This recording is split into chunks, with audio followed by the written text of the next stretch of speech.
Hi friends. இன்னைக்கு என்ன video பார்க்க போறோம்னா, ஒரு அவசரமான ஒரு சமையல் தாங்க பார்க்க போறோம்.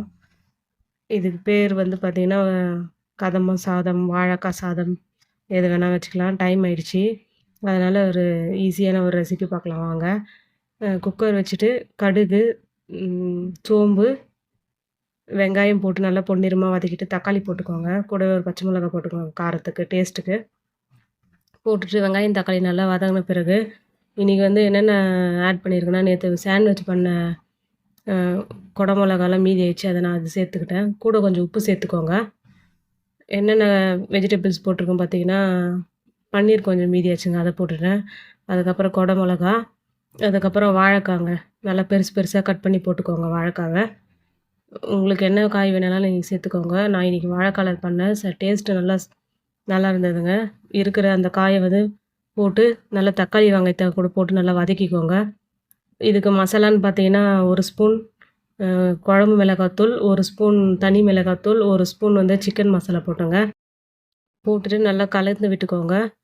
கலந்து விட்டுட்டு நான் வந்து இன்றைக்கி 2 டம்ளர் அரிசி போட்டிருக்கேங்க. அதுக்கு வந்து 4 டம்ளர் தண்ணி சேர்த்துக்கோங்க. நல்லா பச்சை வாசனை எல்லாம் போட்டு போகிற மாரி நல்லா வதக்கிக்கோங்க. வதக்கிட்ட பிறகு தண்ணி வந்து சேர்த்துக்கோங்க. நான் 4 டம்ளர் தண்ணி வச்சுருக்கேன் இன்றைக்கி.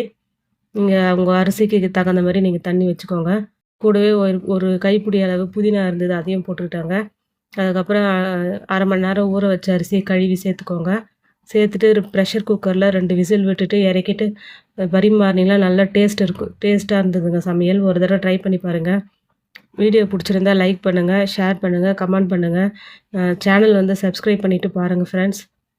பாருங்கள், விசில் ரிலீஸ் பண்ணிவிட்டு நான் திறந்து பாருங்கள். இவ்வளோ டேஸ்ட்டான ஒரு நம்மளுக்கு டிஷ்ஷு கிடச்சிதுங்க.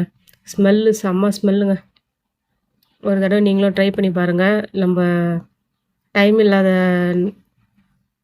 சீக்கிரமான செய்யணும் அப்படின்ற டைமில் இந்த மாதிரி சமையல் வந்து நம்ம ட்ரை பண்ணி பார்க்கலாங்க. ஈஸியான ரெசிபி தாங்க. லஞ்ச் பாக்ஸ் வந்து நீங்கள் ட்ரை பண்ணி பாருங்கள். லஞ்ச் பாக்ஸ்க்காக, குழந்தைங்க லஞ்ச் பாக்ஸ்க்காக. பாருங்கள், வாழைக்காலாம் சூப்பராக அப்படியே நம்மளுக்கு இது மாதிரி வந்திருக்கு. ஒரு பிரியாணி லெவலுக்கு வந்துச்சு பாருங்கள். குழந்தைங்களுக்கும் இந்த மாதிரி சாப்பிடாத குழந்தைங்களுக்கு கூட இந்தமாரி சாப்பிட வச்சு நம்ம கொடுத்து விட்டுடலாம். இந்த கொடை மிளகா போட்டதுனால நல்ல ஒரு ஸ்மெல்லுங்க. வீடே நல்லா மணத்துச்சு. கூடவே அந்த பன்னீரும் போட்டோன்னா நல்லா டேஸ்ட்டுங்க. வீடியோ பிடிச்சிருந்தா லைக் பண்ணுங்கள், ஷேர் பண்ணுங்கள், கமெண்ட் பண்ணுங்கள். நெக்ஸ்ட் வீடியோவில் பார்க்கலாம். பாய்.